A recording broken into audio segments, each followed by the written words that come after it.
efervescente década de 1960, Chile se encontraba en una encrucijada política y social.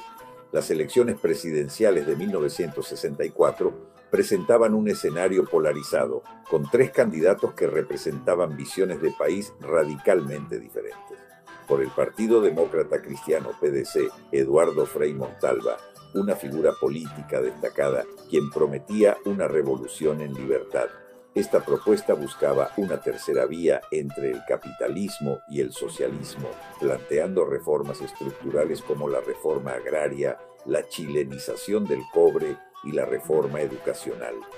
Su principal contendiente, Salvador Allende Gossens, por el Frente de Acción Popular, FRAPE, buscaba una transición pacífica hacia el socialismo, y representando a la derecha, Julio Durán Neumann, cuyas ideas eran más conservadoras. La campaña fue reñida.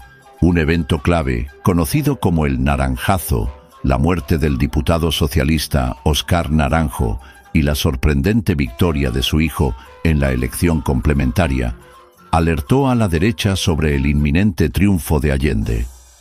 Esto llevó a la derecha a apoyar a Frei, a pesar de que él no modificó su programa, en una campaña que advertía contra una revolución en dictadura bajo el socialismo.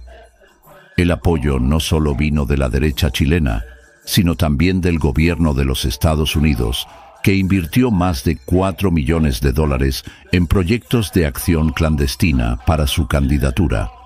Finalmente, Eduardo Frei Montalva obtuvo una victoria contundente con el 56,09% de los sufragios, logrando la mayoría absoluta y sin necesidad de confirmación del Congreso Pleno. El gobierno de Eduardo Frei Montalva se inauguró en un momento de alta tensión internacional, marcado por la intensificación de la Guerra Fría y la polarización ideológica global, mientras Estados Unidos desembarcaba tropas en Vietnam y consolidaba su doctrina de contención frente al comunismo.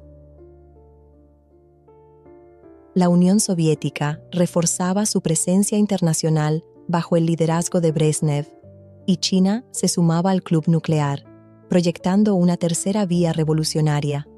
En América Latina se vivía una oleada de golpes militares, como el de Brasil en 1964 o Bolivia en 1964, y el surgimiento de movimientos guerrilleros inspirados por Cuba en Colombia y Perú.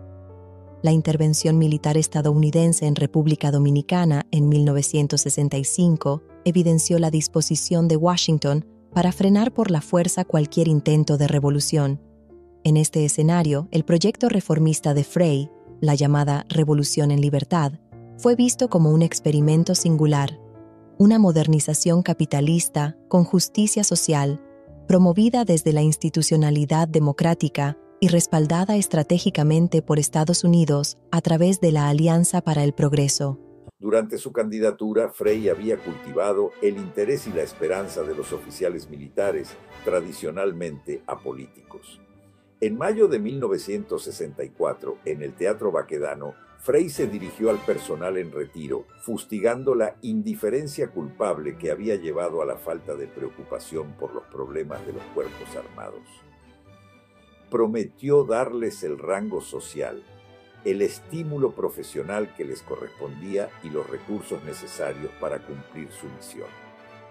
Frei incluso visualizaba a las Fuerzas Armadas colaborando en tareas de reconstrucción nacional, como la confección de mapas o trabajos de obras públicas. Al asumir la presidencia, en su primer mensaje de mayo de 1965, Frei reafirmó que su gobierno tenía conciencia de la necesidad de llevar adelante un programa que asegure la existencia de unas Fuerzas Armadas eficientes y de alta preparación profesional. A pesar de las promesas de la Revolución en Libertad, la administración de Frei Montalva se enfrentó a un creciente malestar popular, viéndose obligada a utilizar cada vez más la fuerza pública para reprimirlo. Incidentes como las huelgas del mineral de El Salvador en 1966 y de Pampa Irigoyen en Puerto Montt en 1969, así como la irrupción militar en el Tacnazo, evidenciaron la fragilidad institucional.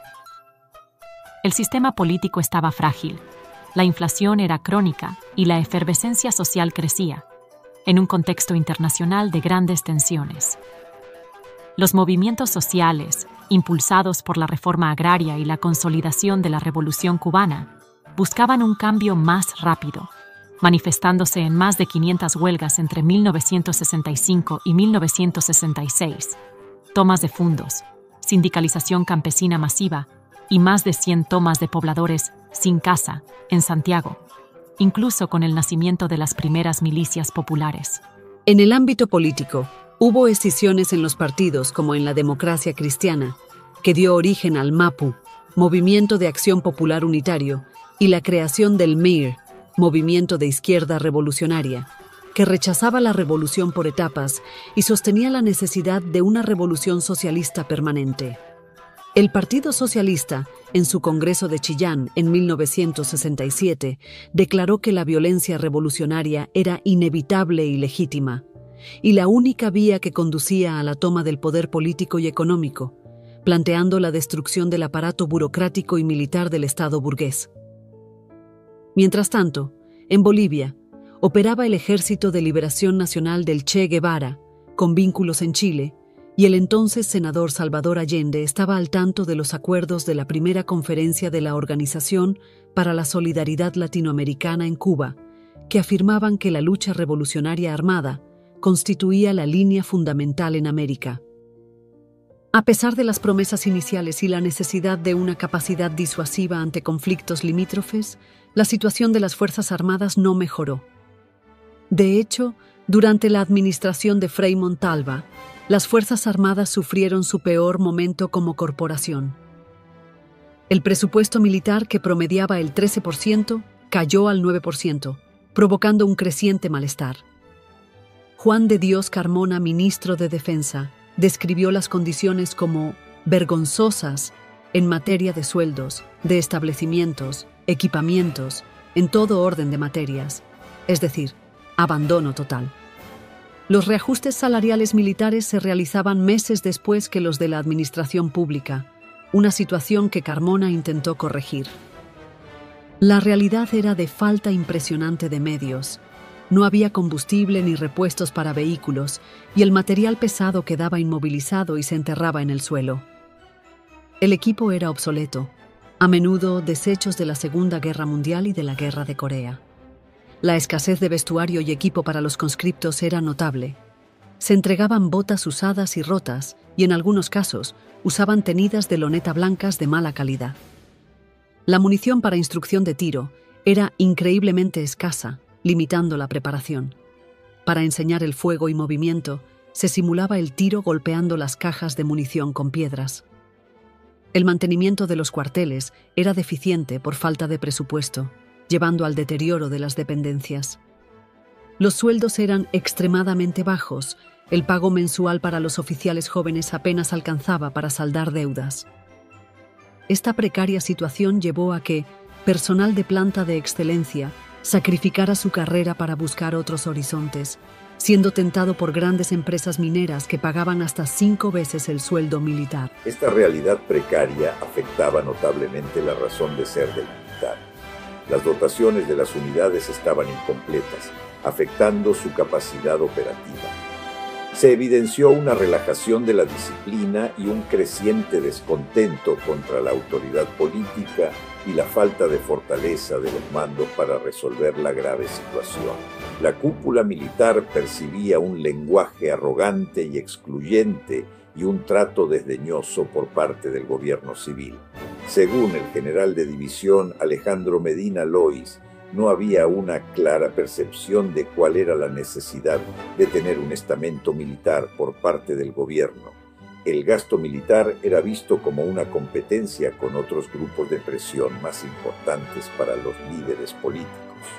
El ex senador socialista Antonio Viera Gallo sugirió que el descuido se debía en parte a la falta de consenso existente en la propia civilidad sobre los grandes objetivos nacionales y, consecuentemente, sobre el papel que debían desempeñar las Fuerzas Armadas. La poca sensibilidad del gobierno hacia las necesidades militares quedó evidenciada en incidentes como la propuesta del senador demócrata cristiano Tomás Pablo en mayo de 1965 para devolver el monitor Huáscar a Perú, lo que causó un fuerte malestar en la Armada y la opinión pública.